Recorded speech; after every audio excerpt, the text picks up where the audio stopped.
भगवान शिव ने बताया जीवन का वे रहस्य जो किसी भी मनुष्य को पाप का भागी बनने से बचाता है।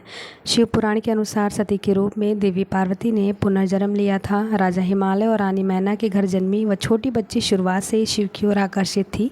उनके जन्म पर नारद ऋषि ने भविष्यवाणी की थी कि चाहे जो भी हो उनका विवाह केवल भगवान शिव से ही होगा।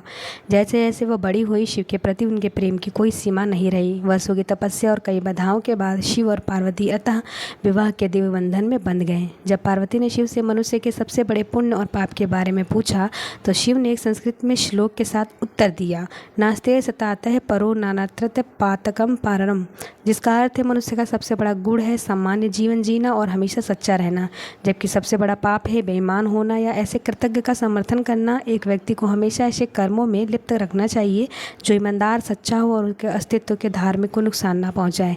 जैसे कि शिव ने पार्वती को सबसे बड़े गुणों के बारे में बताया, उन्होंने कहा कि एक व्यक्ति को हमेशा नियम का परिश्रम पूर्वक पालन करना चाहिए, अर्थात व्यक्ति को अपने कर्तव्यों पर नियंत्रण रखना चाहिए और हमें स्वयं को प्रत्यक्षदर्शी देखना चाहिए।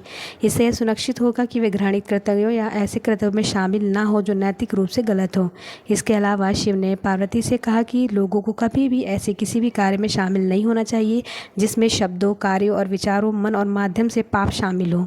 मनुष्य जो कुछ भी काटता है वो उसी का फल होता है जो सबसे पहले बोना चुना है। इसलिए एक व्यक्ति एक बात पर ध्यान रखना चाहिए कि वह अपना जीवन और कार्य कैसे चुने। भगवान शिव कहते हैं कि मोह ही सभी समस्याओं का मूल कारण है। आसक्ति और प्रेम ठहराव की ओर ले जाता है और सफलता में बाधा डालता है। जब आप दुनिया के सभी मोह और प्रलोभनों से मुक्त हो जाएंगे तो ऐसा कुछ भी नहीं है जो आपके जीवन में सफलता हासिल करने से रोक सकता है।